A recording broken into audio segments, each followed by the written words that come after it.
Hey everybody, this is S. Anthony Thomas. This is the S. Anthony Thomas Show. And my guest this time is an old friend of mine and my first manager in Los Angeles, Mr. Eric Feigin. Yes, he also booked the TV show An Evening at the Improv. But what's more important, he met me. Okay, that's a little self-serving. He's actually a great guy and we had a great conversation. You are going to love this. Trust me.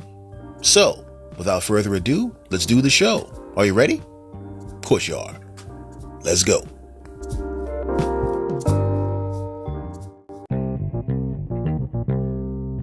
All right, everybody, listen.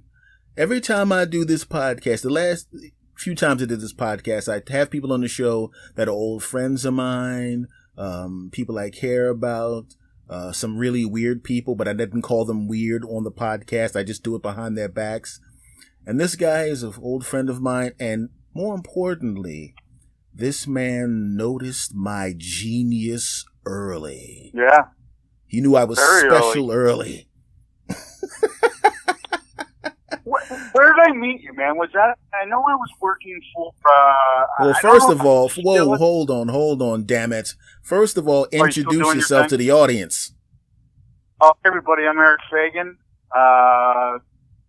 Yeah, I used to be in comedy. I've had several iterations of existence. We'll get into, the phases of my life, but I used to be really involved in comedy. At the Improv for about 6-7 years, was Bob Friedman's right-hand guy.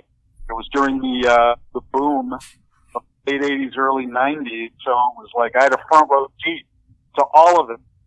To all of it. For Seinfeld was casting his show when I was working at the Improv. Leno didn't have The Tonight Show yet.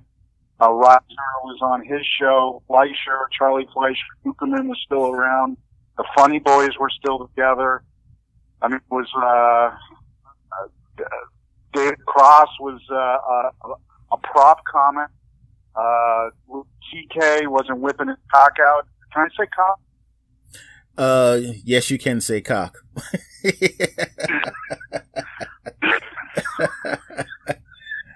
Louis C.K. wasn't jerking off in front of other comedians. It was a trip. I was insane, very young, and I had the absolute fucking time of my life. And I think I was traveling around for CBS. And I was in casting calls, and I was in Chicago. Can't remember if it was Chicago or Philadelphia. And you mean where you met me? Where you met me? Yeah. Oh, I remember exactly where it was. You met me in Washington, D.C. Are you serious? Yep. How do I associate you with Chicago? I don't know. Maybe you're nuts. That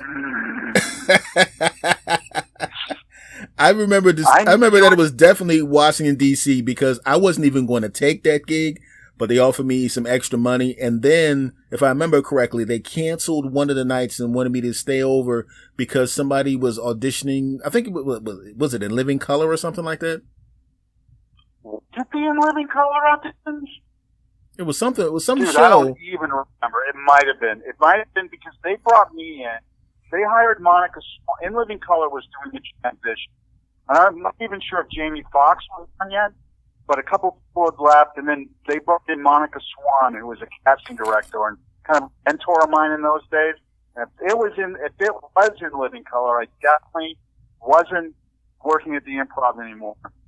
But I was still booking evening at the Improv and doing other stuff for Bud. And then I remember I set a bunch of dates and a bunch of places to go, and Chocolate City was definitely one of them. Yeah. Because for those of you that are listening, obviously you know me for a while. When I met Eric, I was in DC, and he said some complimentary things. It was kind of cool. And I knew I was moving to Los Angeles. I was thinking about moving to Los Angeles, and I moved to Los Angeles. And this was my first guy that I worked with as a manager in Los Angeles, California, which was a complete culture shock. Me? Yeah. I was managing you too? Yeah. That was hilarious. Jesus Christ. Oh my God. I remember I had a good roster. I had Jimmy Dore, you. I had like 10. I forgot about the whole management side of it. Oh man, if I had any direction, I mean, who knows? Who knows what I could have done, man? I just was emotionally a child. Emotionally a child. I had no idea. I mean, business and negotiating. I had Jet Brown, you, Godfrey, Jerry Swallow, Godfrey, Gashley. Godfrey. Did you have Godfrey? Did you have Godfrey? I have Godfrey. Godfrey Conchima. I think you did. Holy crap! I had Godfrey for a few minutes, and that Estelle Walker. Remember him? Oh, Estelle. Yeah. Yeah, you, know what else I remember? That's why I met Estelle. I met Estelle not because he was a client. I met Estelle because you had me and a bunch of other people do this crash course at the Denny Evans workshop. Right. Well, that's a whole other freaking thing. That's a can of worms there. That was, what I felt at that time was like, I did casting too. I did a whole bunch of casting. And, a lot of I believe that the comics were, at that time, I remember I was interviewing Blaine Capatch. I read Blaine Capatch, and who's the guy that did the voice of Ratatouille? Forgot his fucking name. Patton Oswalt. Patton Oswalt was nothing except a great comic. When I was doing CBS, I had him and Blaine Capatch in my hotel room naked. And it was, I had both of those guys doing their thing on tape, and it was like, not only are comedians great writers, but they, only thing they need to do to become great actors is just learn how to speak from a different voice. That's why the improv was important, because a lot of comics were married to their set and they're speaking in their own voice. That's why when they called reading, what? Go on. Let me just let the audience know that when he said naked, he was talking about straight to the camera. They didn't have their balls out in the hotel room. They were performing straight to a camera with no audience. And that's what we call it, naked. Yeah, I know that. That's an industry term. I know that, and you know that, but I don't want TMZ outside my damn house. Huh? Yeah, I know. Yeah. Cocktail waitresses were naked. The fucking workshop. That's right. The Doug Steindorf, my friend Doug was in that. Jenica? Was Jenica in there? That chick Jenica? That I don't remember, because remember, this is like 750 years ago. Yeah, you there, Estelle, me, Doug, Jenica, Jim Dore showed up for a couple of classes. I think Godfrey came to one. I don't remember, man. It was weird because I didn't know that those classes ran as long as they did. I don't know if that was because of us, but those are some longer classes that, normally when I think class, I'm thinking we're going to go in there for maybe an hour or so, but that was, This was all 3 hours, 4 hours, right? Yeah, I know. It was 4-hour classes. I didn't expect that.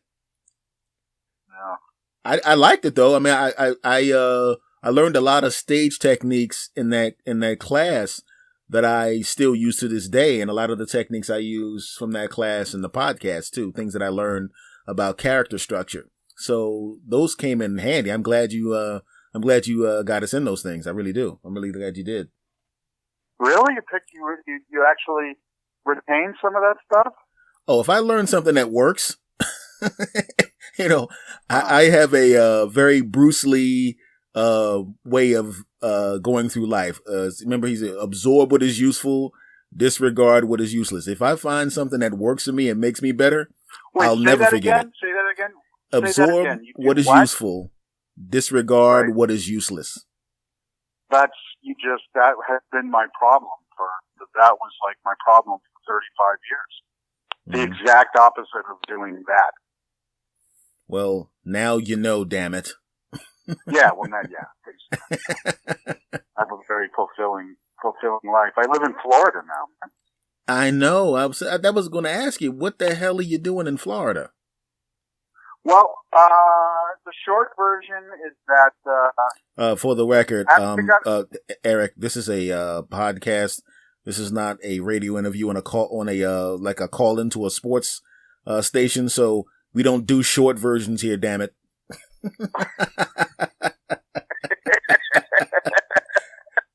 Well, hold on a second. Let me backtrack for a second.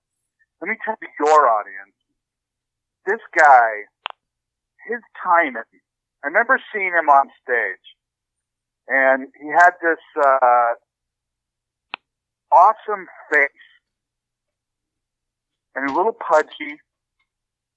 I think he wore sweaters. I don't know what the fuck. Oh yeah, they were them dumbass Cosby sweaters. Yeah, I think you were doing that, and then but there was such a gentleness and a likability, and I loved. And when you had the audience, and you would tell a joke, and I remember this like it was yesterday. You would tell a joke, and then you'd throw the face out there, and it was just an expression or an eyeball or that smile, and it would just if they had to be with. Because it was not really a period to the joke. It was like a comma that led into like the next thing. And I fell in love with it, man. I was like, this guy is so terrific. And you're a great guy. And I instantly liked you. And, and I wanted to, do whatever I could, I appreciate that. Yeah, it was the truth, man. I mean, it was the truth. That's what I remember. And, all the people I liked, everybody was different. I mean, somehow I found an innate, I like to think that I was on like I was involved and I kind of contributed in some small way to that period of time. People tell me I do. Some people blow over it. I think a lot of that period of time is masked by the fact that I was a lunatic and really didn't have my emotions together. And, people tend to focus on that more than like your successes, and then they sort of praise and pat, mediocrity on the back and, elevate, I don't know, just mediocrity. Or people that are do the system, well and play the part. And I didn't have that built into my DNA, man. I didn't have it built into that adult thing. I had ideas. I had my intentions were great, followed up by some pretty good actions, but for the most part, I completely got in my way. Like completely got in my way. I mean, I talk about it with my beloved soulmate. That both of us, we kind of look back in our lives and just like, yeah, and which is poison to do that too, but. I do think I had an ability to see talent, to mold that talent, to bring out what was the best for them. Like doing fucking improv classes. That wasn't for me. That was for y'all. Learn how to read. You want a sitcom? Learn how to fucking read. And if someone's in the improv class going, I go, then don't bother me about wanting a fucking sitcom. If you go into the cold read and you don't know how to do anything other than your voice, forget it. Unless the show is about your voice. You know what I mean?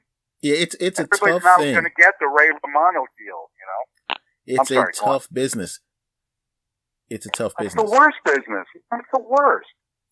Because and then if you're not strong, it'll crush you quickly. If you crush you quickly, and then you get greed, and then I think there was that time when everyone was handing out, sitcoms to comics, right? So everybody and their mom at that point, a little after the late 80s, the early 90s, were like, I'm going to get my TV deal by learning how to tell some jokes. So there were people that like, well, how did that help people that just love doing stand-up as an art form, as just a pure art form that didn't lead to anything other than, you didn't think about, this is going to lead to, getting my own ABC show, because that well dries up really fast. So I think the marketplace was oversaturated with Johnny Come and Jenny Come Latelys that were more like actors than performers and that loved the craft. You looked like you loved the craft. You were the rare breed of folks that looked like they when you told a joke, you pulled that joke off, the arithmetic of telling the joke, the syntax, and then you get that laugh. Holy shit. That's the come. Not all that bullshit. It got frustrating. It's weird because when I went out there, it's like I came from originally from Philly, and good. Everybody knows that. Everybody talks about Philadelphia audiences with the Birds, with the Philadelphia Eagles, and how tough they are. So I grew up, and keep in mind, the same people that go to see the Eagles are the same people that would go to comedy clubs. So if you suck, let's just say you found out really fast, so you know what I mean? So I learned on the bottom of the comedy. Say again?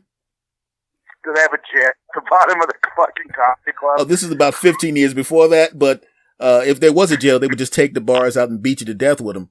It's like, but that audience, if they hated you, I mean, I'll give you an example. Guy comes from Florida. He has he's basically doing Mad Libs, and he comes in. Okay, what's the lottery? Okay, what's the lottery called here in Philly? Okay, what's a tough neighborhood? Okay, he's literally writing this on the clipboard, and he's asking all these questions. So he goes on stage, and he's used to being in regular cities. So he goes on the stage, and he stands up there, and instead of in my hometown, when you step on the stage, you start. You walk on. Hey guys, how's it going? You start. You don't mess around. So he's walking around readjusting things on the stage. Hey guys.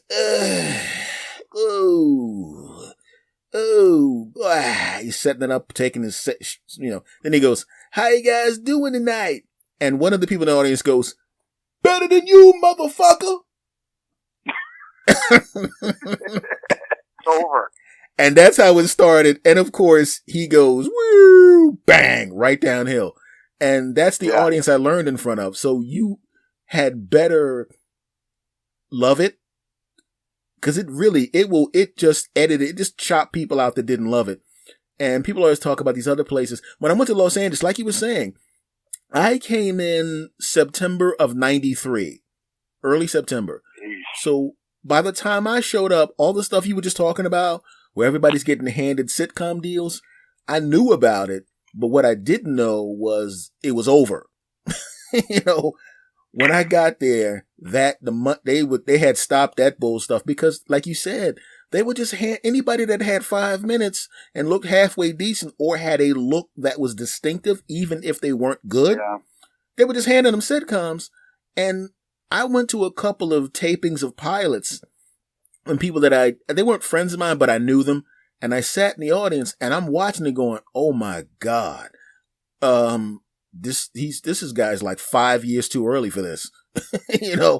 He's just not ready. He didn't even have, some of these people couldn't headline a comedy club. They don't have 45 minutes of effective material. And you're expecting to carry a minimum of 100 episodes of a sitcom that's going to cost you $250,000 an episode to produce? Really? So that's the backdrop to us working in Los Angeles at the time. But I remember you would come over and we played a lot of video baseball. I kicked your ass a lot too, and then you kicked my ass. But it was we played Baseball Stars, and then we upgraded. And then I upgraded to like the next Nintendo, and then we played this other. I forgot what it was. It was some baseball game. I mean, we were kids too, man. Yeah, you know what else I remember watching, and this really stuck with me. You had a box of recordings of performers. And I remember you telling me, and I knew this already because, like I said, I started in Philly. In Philly, you got like 5 seconds. So, right. If that. And you said, you got to start quick, buddy. And I went, dude, I'm from Philly, man. The guy you just said that started quick still started slow to me. Right. I mean, the second you step on the stage, you better be setting up something. I don't know if it's like that now, because after you've been doing it for a long period of time, you don't care anymore.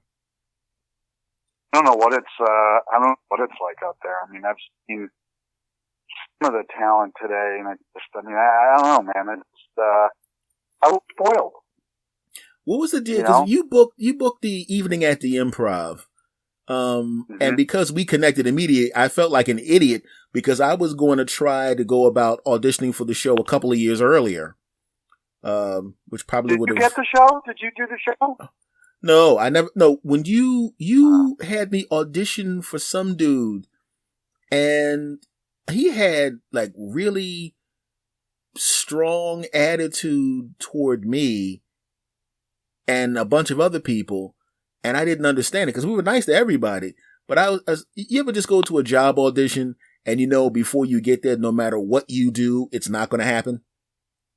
Yeah.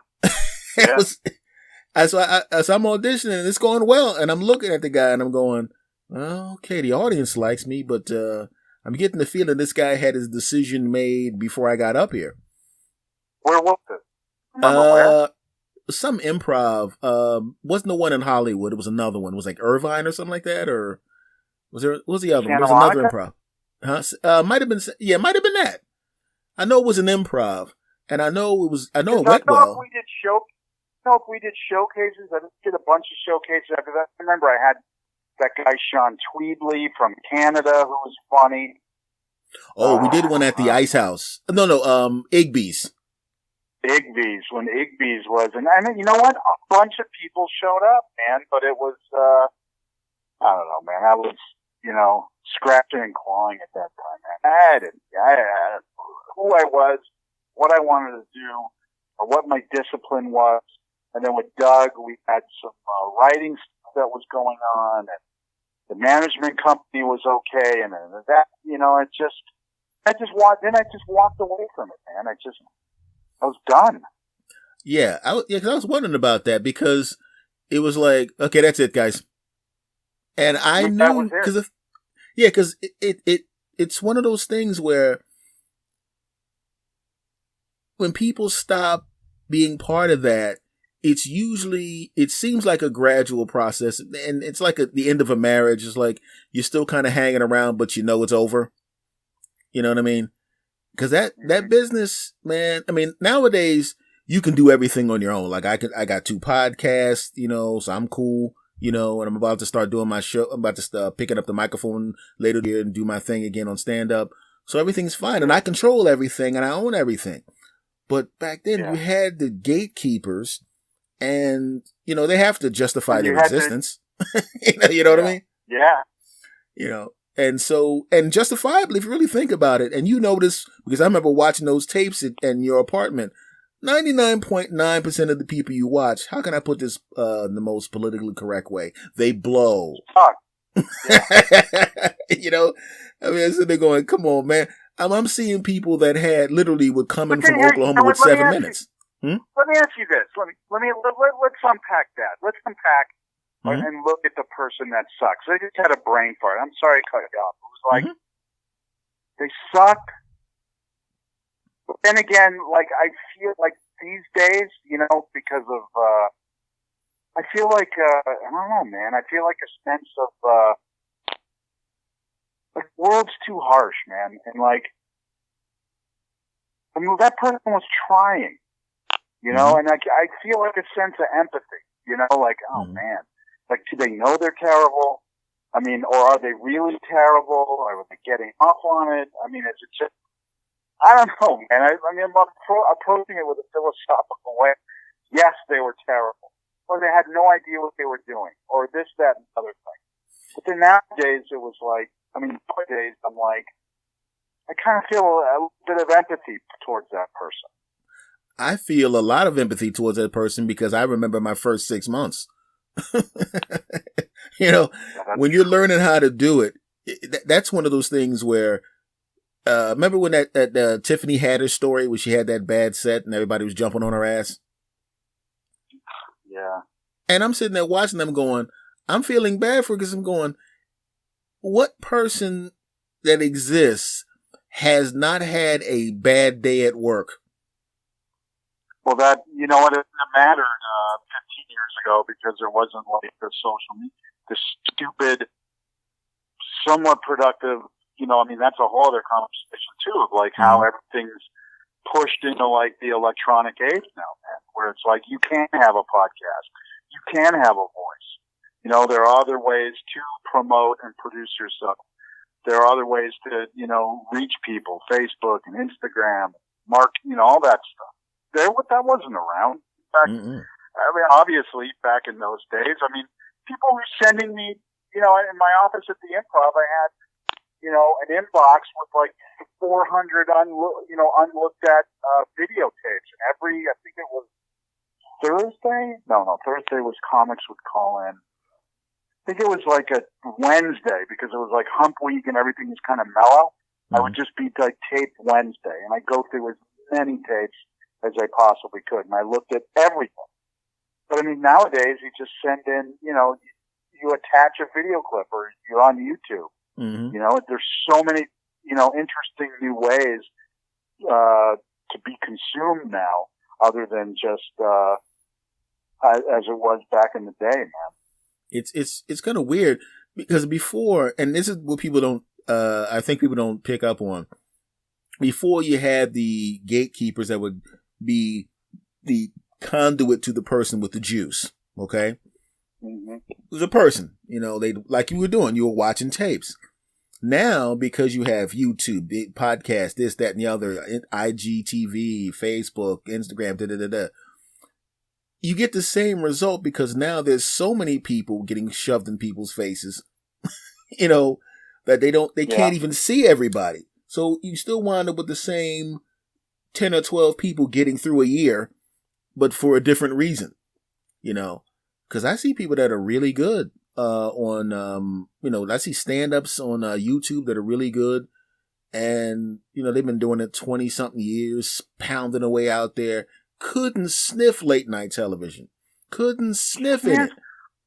And then what's the material on the set today? I mean, back, you know, in the day, it was like there was really no taboo. You know, and I mean, you could, you know, you could unpack and, you know, crack eggs, man. Now it's like, have you been following the story that millennials are threatened by Jerry Seinfeld now? I mean, it just, it makes my fucking head spin, man. The like safest guy in history. Insanity. He's like the safest guy in history. The nicest guy, the most legit dude. You know, who would like, who was a prince to me, you know, and I actually read fucking Seinfeld when he was bringing people in for the Kramer role. And I wish I would have said, hey, you know what, why don't you put Michael Richards? If he did that, what he did now, he would be, you know, eviscerated. Hey, listen to that. Imagine if Sam and Dice had started now. Forget it. They wouldn't have. Forget it. just imagine. Forget it. I mean, that's a great point. Anybody do come in back in the day. I mean, it just, I don't know what the, you know, I don't know where people are so offended now, and it's just. It's a pile-on type thing now. It's really kind of a pile-on thing because. And it is a pile-on thing, and be offended now. As many voices as, you know, as a performer that you have, so do they. Yeah. Well, the funny thing, I remember the first time, I've been on Twitter since 2009. And this is the first time I got attacked. Like I get attacked off and on now anyway, but I've been on this so long and I've been a comic for so long. I don't give a shit. So, you know what I mean? It's like, whatever. But, I wrote something, I forgot what it was, but it was ridiculously innocuous. Okay. McDonald's picked up my tweet.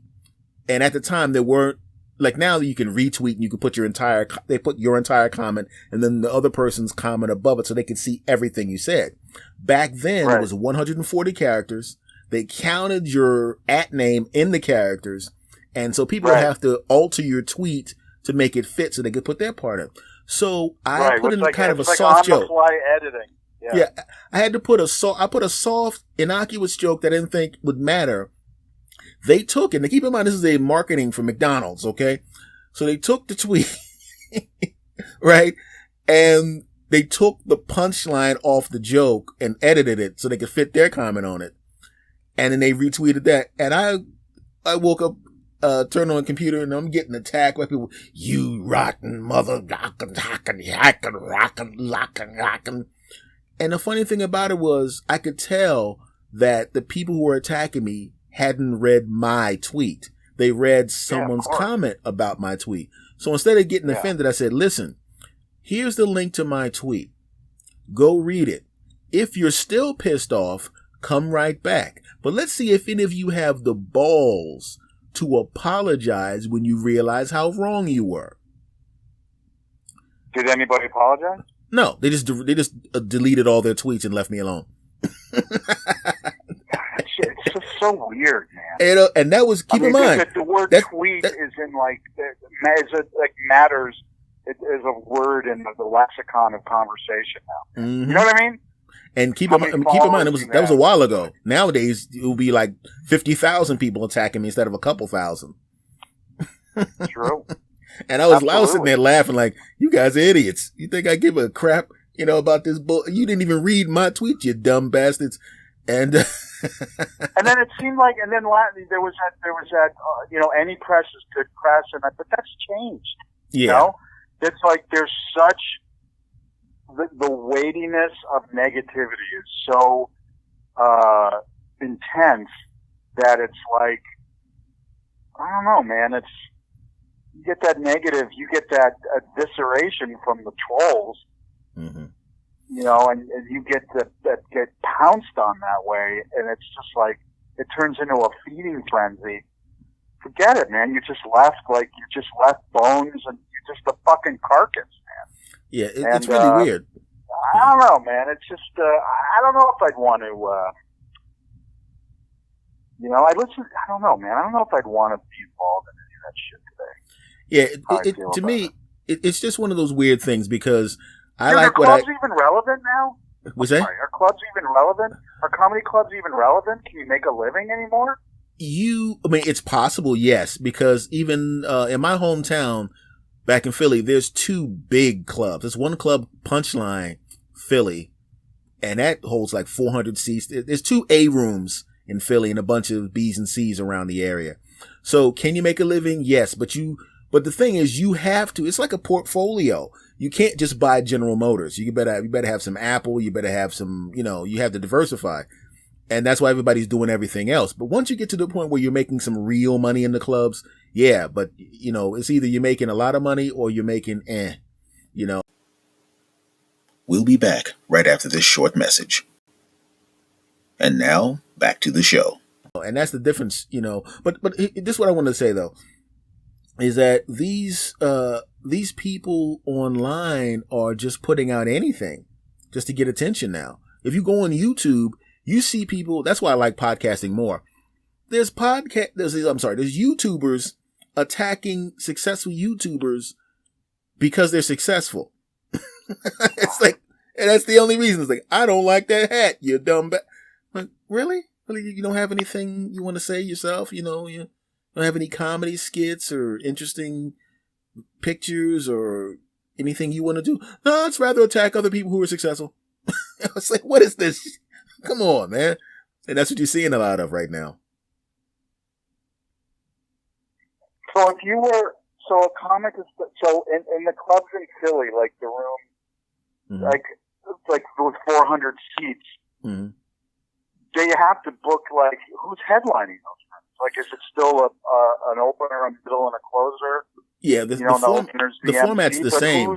The format's the same, but those two rooms that I'm referring to down there, the headliners have big credits. I mean, like who? I'm drawing a blank right now, but I can tell you the credits were, these are people that have their own Comedy Central special or a Netflix special. Dave Chappelle played Punchline Philly. Kevin Hart was there. I mean, granted, these people play stadiums, but it was like, right. if you don't have if you don't have at least a couple Tonight shows under your belt or a Comedy Central special or a Netflix special or if you are not somebody who's been headlining for 25 years, you're not headlining these clubs. It's just not going to happen.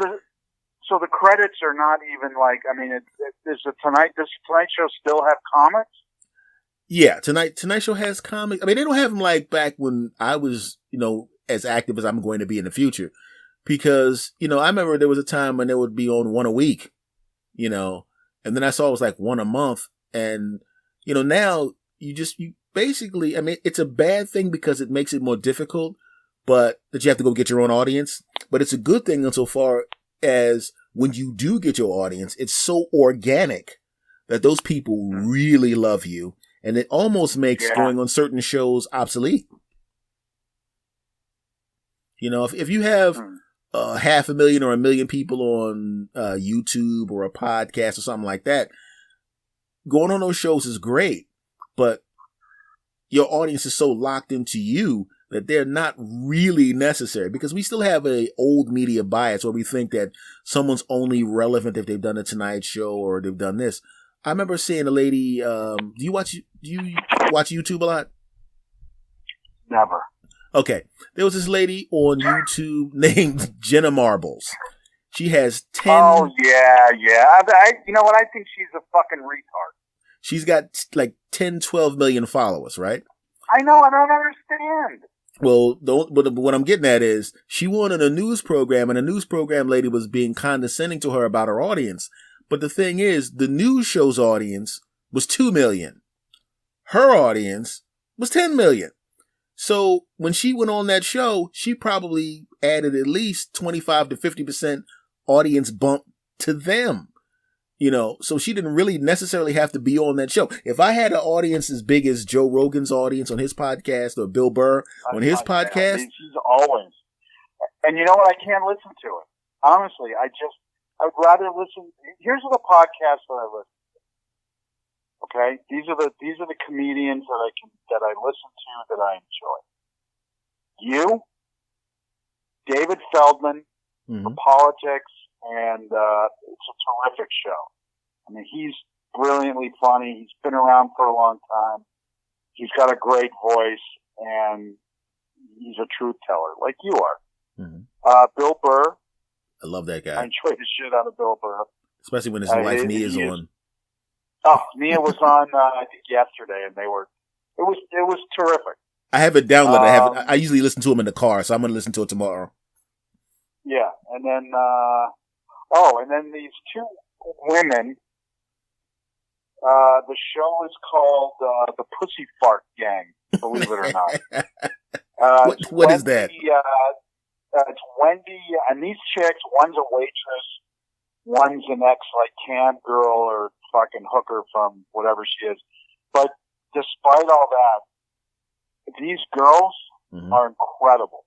They are breaking eggs, man. I mean, there's no holds bar, and when they start to rip, it is like unlike anything. So I remember, dude, I would sit in the back of the club, right? And comedians would audition for me because I was a gatekeeper. I was Bud's gatekeeper. Mm-hmm. At a very young age, I got the job answering phones at the Improv, and then hated it, but it was a job. And then an opening came to book the club because the girl left, and I got the job, right? Bud was out of town, and then he came into town, and I remember up the stairs, and to get into his office, you had to duck behind this thing. It was a whole thing, man, and I loved it. Bud loved me, I loved him, wife, Fran, and just the whole thing. Anyway, the point that I was making is I completely forgot. What was I talking about? Told you were 100. Oh, the girls. Oh, I mean, they are just so good, man. I don't know how I launched into the butt thing and gatekeeper. I don't know, man. Getting old, bro. I wanted to ask you about that anyway, because, I know that you booked that show. That had got to be the biggest pain in the ass, booking that show. I know that being around comedy is always fun. Watching the show is fun. What, evening at the Improv? Yeah. Oh, it was great. I loved it, man. You love the booking process? Oh, yeah, dude. You're nuts. Loved it. I loved the business side of it, man. I dug it. What'd you say? I said, you're nuts. That's what I said. Yeah, I know. Oh, I dug it, man. I used to hate MCing shows. I didn't have to MC that long, fortunately.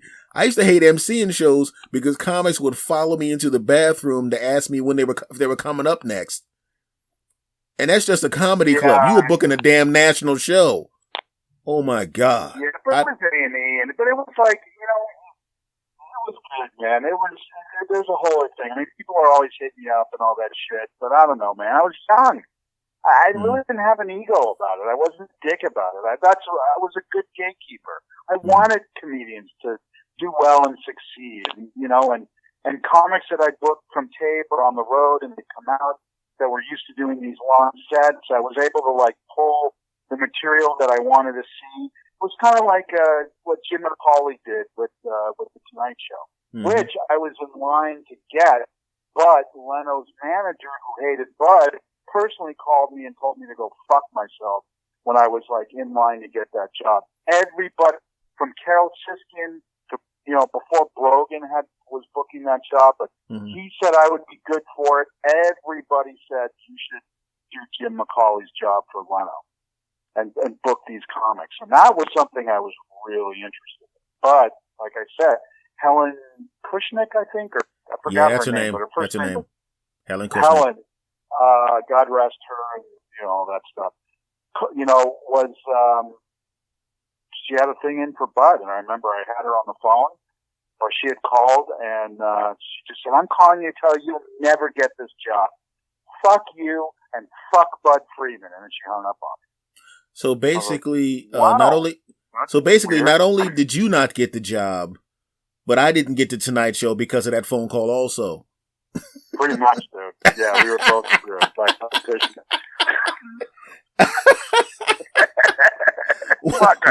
One phone call, and she done fucked both our lives up. Over, man. I could have transformed, man. That would have been I could have changed me completely, dude. And, all those little stories, man. I mean, I've got Jeff Brown stories, and I've got Roseanne stories, and I remember I put a bunch of my mistake with because I remember I wanted everybody to see everybody, and I double MC'd. I remember you opened, and then Estelle took over, and that was a fucking mistake because the MC because you didn't have enough time to fucking find your rhythm, and then all of a sudden, hey, here's a white guy, and then he's up there. And it was and then he didn't have time to find his rhythm, but the show did well. I mean, it was fine. They were laughing. They were laughing. Okay. Yeah, they were laughing. I remember. I had Carlos Mencia on one of those. I had Margaret Cho. Now, I wasn't managing all these people. It was talent that I'd seen. I had you, Estel, Jimmy Dore, Margaret Cho, Carlos Mencia. How I got him first, I have no fucking idea. How he came to me, and I found him. So everybody, if you're listening, blame me for whatever. But somehow he was on that show. Godfrey was on that show, right? I think Godfrey. And you, like I said, you, Estel, and I think a couple more, but I can't remember. Yeah, it was an interesting show because I remember walking off the stage, and like I said, we're all young. This will tell you. This will tell you how people when young people are on stage and they do well, they think it's too easy.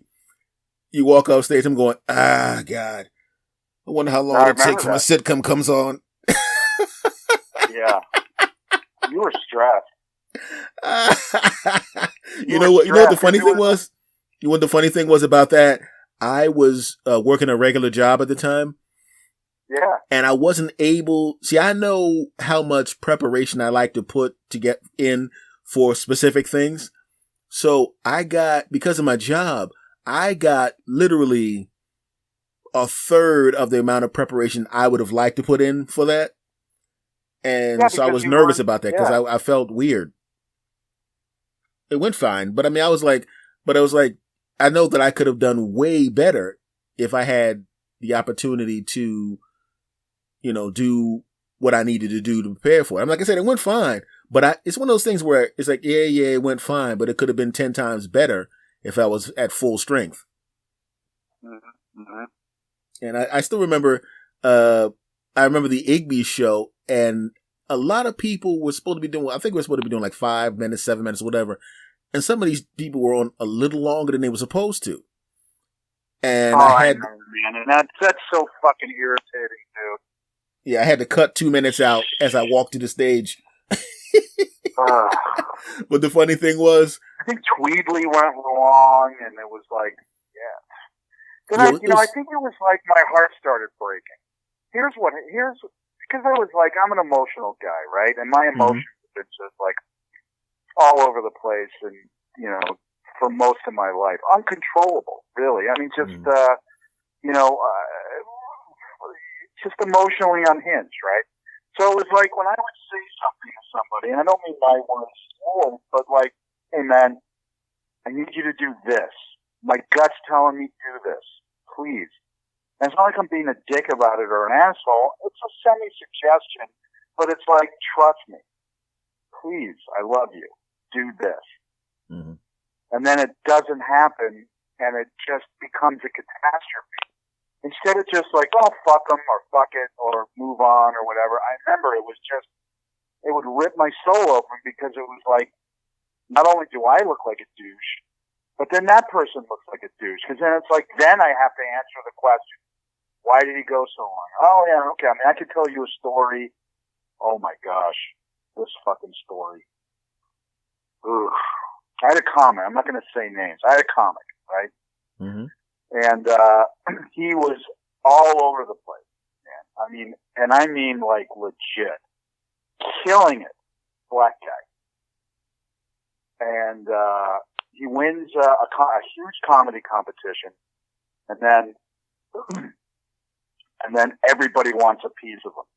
I mean, he and I are going to meetings because other people are having meetings. Like ABC call, like this is how full of shit these people are. They call up and they go, we heard NBC had a meeting. Yes, we met with NBC yesterday. Well, we want a meeting. Okay, well, what's good for you? Well, who's on your docket tomorrow? Well, I'm not really sure yet. I think, we're meeting with Laura Mar or fucking whoever at 4. Well, can we have a meeting at 3? Like that kind of shit. So I'm like, yeah, okay. So we had all these meetings, right? And then we get him an agent at William Morris. I mean, everybody is slurping, right? Mm-hmm. I mean, drooling. And he and I are looking at each other like, holy shit.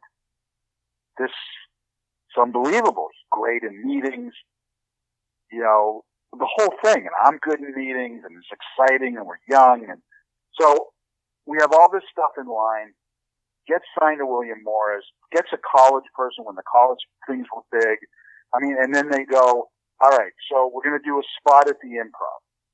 I wasn't working at the Improv, obviously, at that time, but I could still, I could do whatever I want. And everybody's coming out. Most industry, but not all industry, just the important people that can go, here's your TV show. Like that, right? So he's on the precipice of his dream. Well, who knows where it would lead, right? It could be in development hell. They could offer him a giant sum of money, but who knows what it is, right? But it's that next step. Mm-hmm. It's not It's not like you're going to get an instant TV show. It's like, all right, dude, here's the next step. Let's see what we can do in development. So that night, I talked to the guy who was booking me the Improv at the time. I go, who's going on? I go, what time do you want? I go, I want him on at 8:45. I want him to do 6 minutes. And then who's going on before him? Like, they let me handpick everybody that would lead into him. You know what I mean? Mm-hmm. So I got to design that. So the night comes, and he's pumped, I'm pumped, and we're like, it's awesome.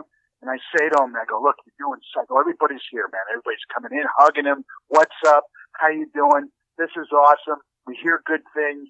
Can't wait to see it. We love you. Holy shit. We're going to fucking do it all together. We're going to conquer the world. You're my man. Right? And I'm like, this is unbelievable, right? So I tell him, do 5 minutes. Give him the greatest hits. go up there and just be fucking hilarious, open, strong, like what you say, open with this. What do you think? And I'm like going, what do you think? I mean, I'm not like controlling him like a puppet. We're collaborating, right? Like collaborating. I'm not yelling at the guy. We're brainstorming. He and I. I mean, I went to Vegas with him. I mean, we were to watch his set to hone. I mean, we were into it creatively, right? So I go, do 5. You're on for 6. Do 4.5. Dude, I don't even give a fuck. Get off at 3. If you get that killer laugh, go, hey, I got a call outside. Go. Just get off. And he's like, I hear you. Man, I hear you. And it's like, please welcome this guy, right? The crowd was warm. The industry people wanted him to do well. They liked him, right? They liked him, okay? So he comes back at this fucking motherfucker. They go, please welcome the funny guy. He goes up, dude, and I can't really put into words how instantaneous the tank was. That it was like he got up there and he like whipped his cock out. And then he decided to do all new material. He went on for 15 minutes. Oh. He was hamming and hawing, getting no laughs. To the point where he was practically telling jokes with his back turned to the audience. Because he couldn't find a way off the stage. He couldn't fucking rescue himself and all that stuff. So the booker at the Improv, right? I'm sitting there and I shit myself, right? I mean, it's over. It's over. I mean, I could see their faces. Donezo. Done. And then, the guy that was booking at the Improv, turns over and looks at me. He goes, he looks at me and he goes, oh well. He fucking knew it. Right? And this guy was the douche, right? And I'm like, oh man, like the guy that was sitting next to me couldn't wait to rub his shit in my face. You know what I mean? By like, well, bro. So he gets up, they go, then somehow, mercifully, he finds an exit. He gets a tiny laugh. I mean, at that time he was talking, I mean, the material, I mean, it was like unbelievable. Like I never even heard the jokes. I never heard the material that he did, man. I didn't know any of it. It was like, so he gets off. No one talks to us. Of course. That's how it works. No one talks to us. Then who walks in? Dave Chappelle. No. And all the focus goes to Chappelle, right? Because it's like, oh shit, here comes our black savior, right? It's fucking Chappelle, you know. And Chappelle comes in, and everybody starts slurping all over him, and then that was it. That was it. I mean, people like, no, I mean, and then it was dead. He didn't get the deal with William. They didn't close the deal with William Morris. He didn't get the development deal. He went, and then that was it. That was sort of like, dude, I don't remember the fucking timeline, but that was like, was like another straw that broke the camel's back. And the guy's doing great now. It's really no one that anybody really knows. But he's had his ups and downs, and he's a fucking, like me, was young, unconstrained, he got in his own way, the nicest man on the planet, honest and hilarious, and he's doing some real cutting edge stuff now. I just don't want to, but, yeah, you don't want to bring that back up. No. Yeah. So it was like, so it was like, but that was just an example. It's a hard fucking, and some people are built for that. They're able to like negotiate back from that. And I don't know, man. I'd been sober a while then, and still I just celebrated 32 years of sobriety. How many? Thank you. I got How sober many? To 32. Whoa. 32? Yeah, I got sober the year I started working at the Improv, 1987, bro. Oh, wait a minute. Yeah, I went to one of your meetings with you. Yeah, you did it? I remember that because I remember we showed up, and congratulations, by the way. Nice work. Thanks. Hold on. I remember going there with you, and everybody looked at me and walked up and goes, "You a guest, right?"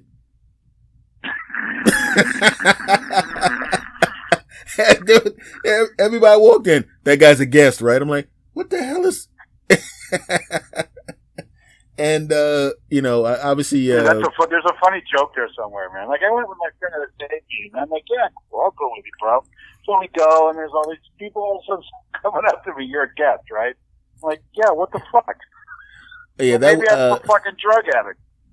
I got news. Yeah, that was from 15 acts ago. Oh, really? Yeah, 15 sets ago. 15 or 16 sets ago. Yeah.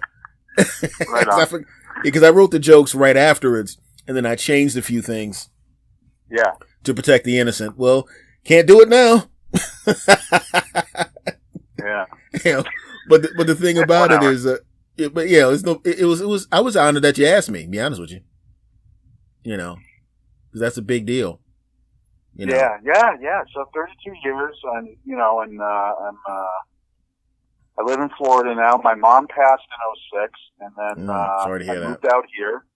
Thanks, man. Yeah, she was terrific. And then I mean that. I don't mean that. Yeah, no, because I remember I went to your house on a Thanksgiving one time out there. Holy shit! Yeah, I went to your house for Thanksgiving. Really? Yeah, went to like Frank Sinatra music or something she was playing or something like that. Yeah. Did she have like a little too much to drink? Oh, she was fine. She was fine. No, okay. Yeah, that's the only time she would drink too much is on Thanksgiving. Oh, well, she was fine. And, it was cool. I mean, she was a sweetheart. Yeah. No, she was terrific. Yeah, and cancer took her out in 2 months, and diagnosis to death, it was 2 months, which I guess is some kind of a blessing. But my dad and stepmom had lived out here since '83. So it was like, all right, I'm going to move out here. So I came out here, and when I left the comedy business, I did IT successfully. Self-taught, went to school, was doing it in LA for different companies, and brought it out here, and then was doing it, successfully out here in Sarasota, and loving it to a certain degree. And then I don't know, man. And then I just burned out on it, and I went into a 2-year depression where I couldn't leave the fucking house. Mm-hmm. And then I had a client, and it got fixed, and then a client of mine who had a restaurant who I did the computer for said, "Why don't you come?" I go, "Look, man, I need a fucking job." He said, "Come be a server." I was like, "Fine." So that's what I do now. Mm-hmm. I'm a server at a restaurant. I do really great. I love the work. I write when I can. I'm in love. I've got the best relationship I've ever been in my life. We live in a great fucking place. We've got pets. Like my life today is substantial and blessed and incredible. And that is good to hear, my friend. Yeah, I'm grateful, man. I'm grateful. To this day, when I have a tattoo of the Bud smiley face with the monocle on I got my first tattoos like a year ago.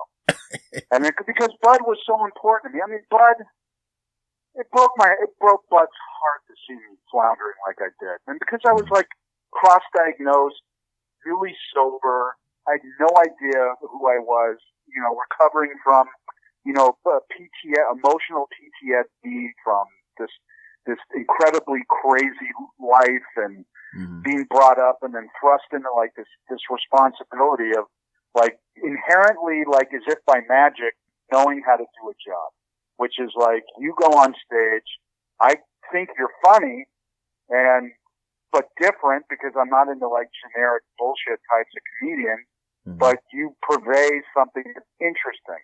Oh, I know. I used to be in back of the club. Going back to like 20 minutes ago, in back of the club, and it was like the craft. It wasn't like, a lot of times I would laugh out loud, you know, but then other times I would just sit back and marvel at the craft. And it felt like I would just like shake my head, you know, you take a delicious bite of food, because all that shit affects the same portion of the brain, man. Mm-hmm. All of it. Smell, hearing, sight. It all ignites that sort of, that adrenaline and coats the brain with goodness and yummy. If it's yummy food, and you're going to experience that. If it's a comic that's making you laugh, or if you're looking at it from a different perspective, where it's like, holy shit, the way they're putting this material together, the craft, the professionalism, the finesse, the construction, the intellectual, the smarts. I would just sit back in awe, man. People would say to me, you're funny, why don't you go up on stage? I go, nah, like I emceed a couple of nights. I go, nah, because I'm taking time away from the people that deserve it. I don't want to be a comic. This would only be me stroking my ego and getting off on it. But I can go, yeah, it's bullshit. This is valuable real estate for someone that really wants to do it, you know? And, I miss that feeling. It's an interesting thing, because if you know how to do comedy at a high level, and you understand it at a high level, even if you're not a performer, the way you look at comedy is different than the way an audience member looks at comedy. Because I talked about this on the podcast. I don't know which podcast, one of my two podcasts, damn it. This is something that girlfriends, when I would have girlfriends, they didn't understand when I'm watching a comic. I can sit there, she's laughing her ass off, and I'm looking at it. Right. And I'm just watching, because to me, comedy sounds in my ear, to my brain, the way music sounds to regular people. So, you know what I mean? Yeah. So I can feel the joke and hear it differently. So I'm watching, I'm like, yeah, I like the way he put that together. All that, you know, I'm literally thinking things like, oh, I like that. See, I like that pause there. That was 3 beats. That's good. That's exactly right. Cause if he went a beat further, they would have caught up to what he was doing. He wouldn't be able to surprise him. But if he went 2 beats earlier, I'm going through that in my mind. And I had girlfriends look at me like, ha, ha, ha, ha. And they look back at me sitting in my lap like, don't you think he's funny? And I'm going, oh, he's great. And then they'll catch me a week later watching it. And now I'm not watching it as a comic. I'm watching it as a dude. And I'm laughing at the same places he was laughing. And I've actually had girlfriends go, when they will put on something, they go, did you see this with your comedy brain yet? Because I'm not watching it if you're going to sit there with your damn comedy brain. Tell me when you're watching it for the second time, and then I'll watch it with you. Yeah. So I understand what you're talking about when you sit back and you're watching the art form as someone who understands it. And you can appreciate the little tiny things that are happening the same way an athlete can watch another athlete and know what it took to get there, and the little tiny things that you'll notice because you have that same superpower. You know, like a chef watching another chef. You can see the things and appreciate things that the audience can't see, and it's not important for them to see it, because it's not important for them to see it. It's just important for them to be able to sit back and watch the thing. Yeah, and that, and I had a lot of leeway with that in those days, man, because I was a little reckless. Mm-hmm. So it was like Bud would hand me for the most part, Bud would make the schedule. I would say 95% of the time. And then Mark, when Bud was busy or out of town, and Mark would make the schedule. Mm-hmm. So there were 2 different schedules, right? And then there were some times when Eric would make the schedule. Mm-hmm. And I would tell Bud that Mark made it. And I would tell Mark Bud made it. And sometimes Bud let me, because certain times, despite their greatness and their expertise, there were times when I was so plugged into it that I would put the linen on, put different closers. Mm-hmm. I would orchestrate it differently. Not to say theirs it's any better or any less or anything. All 3 of us had different voices. Mine was minor compared to, Mark and Bud mostly because Bud was, Bud was constantly involved.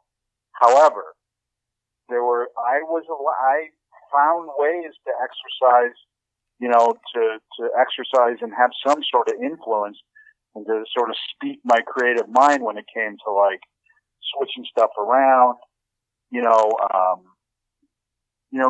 giving the shows a different sort of take. I mean, guys like, I remember David Cross, man. I went to, when I was on the outskirts, I go to this, thing that, I forget what the fuck it was. It was, some fucking dumb show that the networks, it was MTV. What was it? VH1 was doing some sort of jerk me off thing. And, there was a bunch of comics, and I hadn't seen David Cross in like a million years.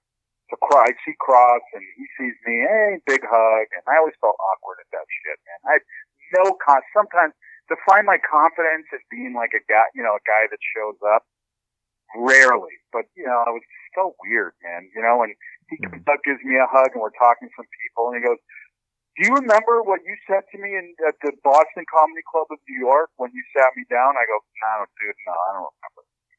He said, I was a prop comic then. You told me that to not stop leaning on my props, to trust my voice, and to let all that shit go, and you'd be surprised what happened. I went, really? I said, what? I go, I did? He goes, oh, yeah, man. He goes, then, yeah. So I took that shit to heart, dropped all the bullshit, and then found my fucking voice. He gave me a big hug. I mean, stuff like that. There's things like that my experience in those days, it's dotted with. And I miss that. I miss that juice, man. How do you ingest comedy now? What do you do? I don't. You don't even look at it? Like I said, I listen to some podcasts. I'm tied to like how it was, man. I'm seeing, it's funny, I'm aging just like my favorite comics, and we're losing some brilliant ones as well, man. It's just, I love following, my heroes from Rick Overton, Feldman, Patton Oswalt, mostly people from Fleischer, Charlie Fleischer and Mo Leeds. And I mean, he fucking was doing appearances on Welcome Back, Kotter. I mean, we're getting old. Seinfeld, all these guys, So as far as ingesting comedy or having any sort of like room or necessity for comedy, I don't. We have a comedy club out here that I was kind of, checked out a couple of times. Bob Duback comes into town. He's got that great show, The Book of Moron. He comes into town and gives me a ring, and I go watch him perform. And, so I mean, that feels really great. And I see him, and Bobby Collins was in town a while ago. Actually recently, but so it's in small doses, and it's mostly with people that I've known from the Improv. But I mean, I went to a show like about 3 years ago, and I was just like, ugh, like I just didn't care for it, man. The funny think about it though, when you think about the comics, that's the funny thing. When you rattled off the list of comics that you were watching and paying attention to, the level of skill of those comics, you know what I mean? It's pretty high. Yeah, it's like, it's pretty high, and I don't even have the list in front of me of like, I have all that shit back in LA. But I wonder, is it like the new generation, and they'd have the list of comics and the sign up sheet and all that bullshit. Like, I wonder what it looks like today. Is it dotted with, some of the old school people, the Overton? I mean, I know Rich Scheidner, who's a fucking wizard, just started finding his way backstage, and he did this like special. I mean, Kevin Rooney, who's battling health issues right now. I mean, God. Yeah, because Overton and Scheidner are Facebook friends of mine, and I was just contacting Overton back and forth, so I'll probably have him on the show at some point in the near future. And I'm going to contact Scheidner. I'm probably going to I'm going to talk to both of them. They'll probably be on at some point in the near future. They'd be great, man. They'd be great.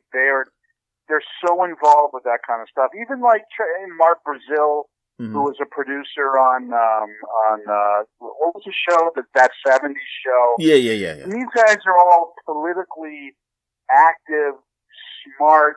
I mean, you know, it'd be a great guest. I mean, Claudia Lana would be a great guest. She goes out with one of the funny boys. You know, I mean, there are so many fucking stories, man. Oh, so many stories. Because I'm pretty sure, you know, because I've been back and forth with Rick. Canyon Man and I are also, like I said, we're also Facebook friends. So I'm going to contact him and see what the deal is with that. Because I mean, these are people that I grew up watching them. You know what I mean? So when it came to stand up, so, you know, these are people I want to talk to also. But, you know, it's really an interesting thing because you were just talking about that. And I know that, I mean, obviously I have Netflix like everybody else does. And sometimes Jim Jeffries, dude, killed. Who? Jim Jeffries. Oh, that dude, yeah. Oh, geez, are you kidding me? He is just... And Chappelle, of course. But, I mean, they've been around for a while, right? Yeah. I mean... Jim Jeffries is the kind of guy that... Who's the fluffy guy? Julio Iglesias? What's it? Gabriel Iglesias. Marshmallow? What the fuck, man? I told myself, I said, listen, dude, I'm gonna start performing again regularly in maybe June, July, August. Cause I wrote like 85 hours of material, right? So I'm gonna start doing my thing again.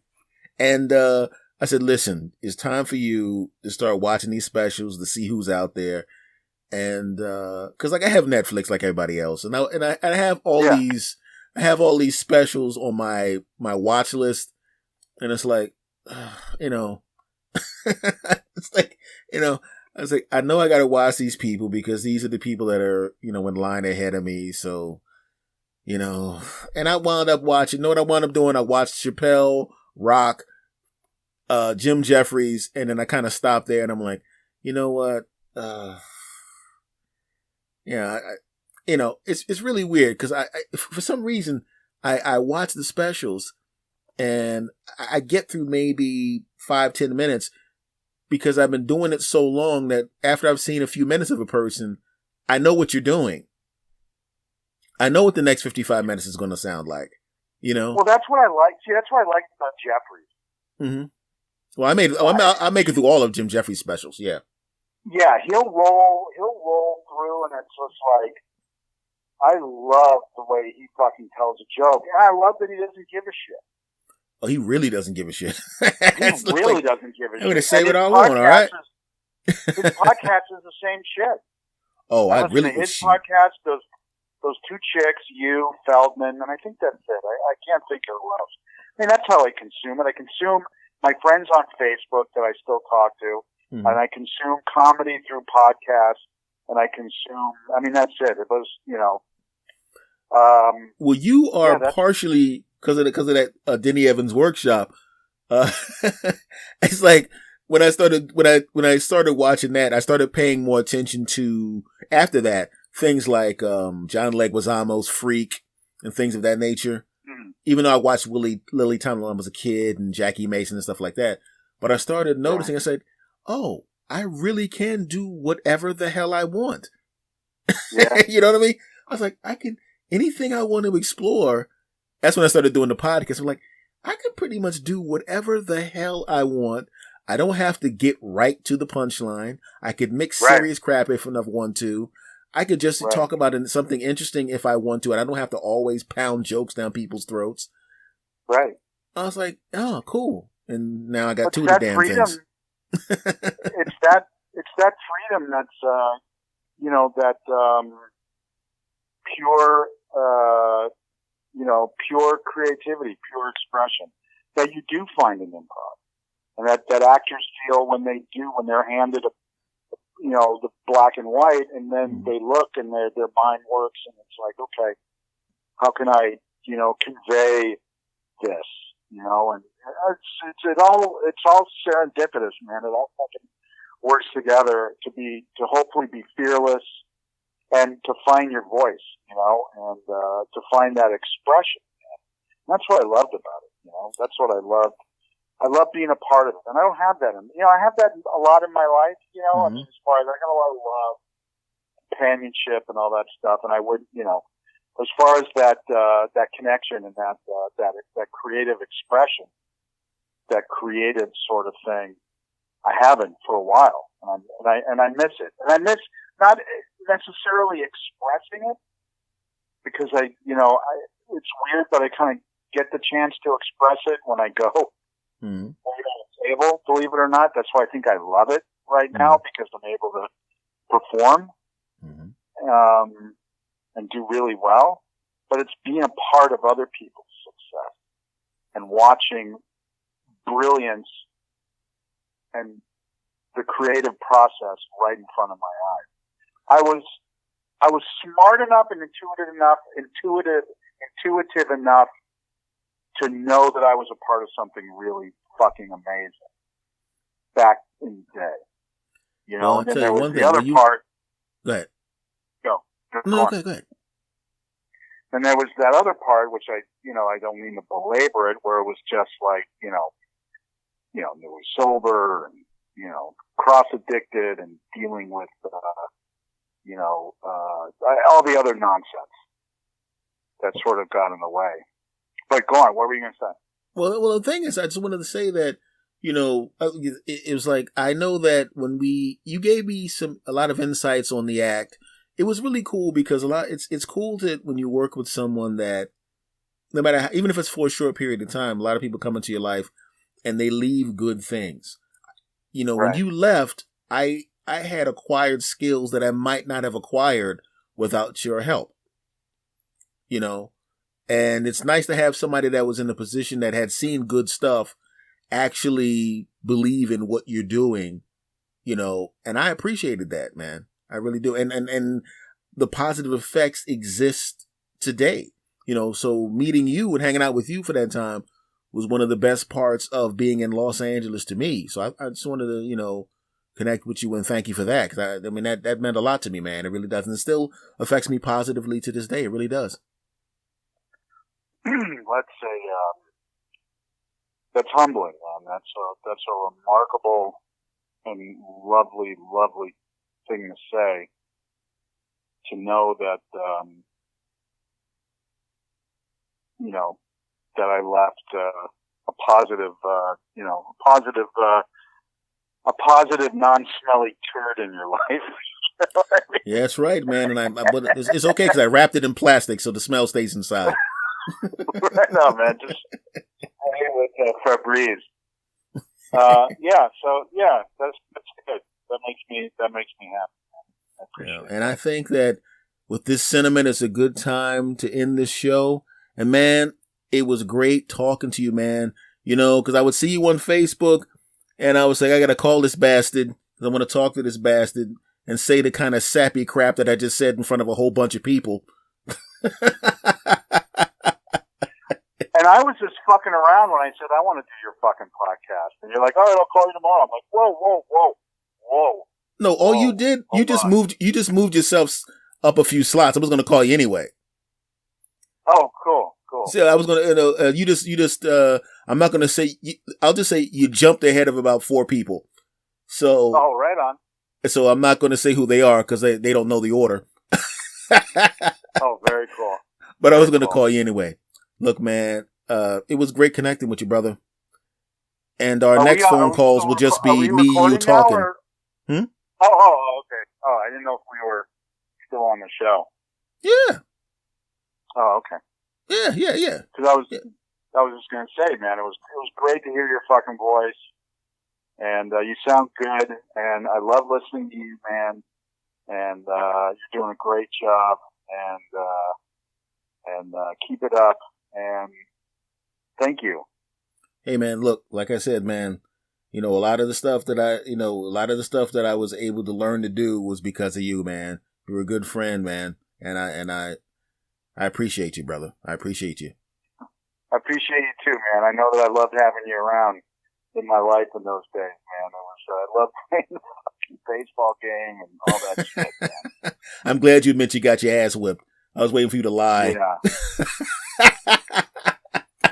All right. Now, this show, I'm going to say right now to the audience, to you, this show is over right now. I'm going to talk to my boy for a few more minutes. So this show is over as of right now. And now, so I'm going to say goodbye to the audience, but I'm going to talk to my boy for a couple more minutes. But you don't need to hear that stuff. So here comes me hitting the stop button.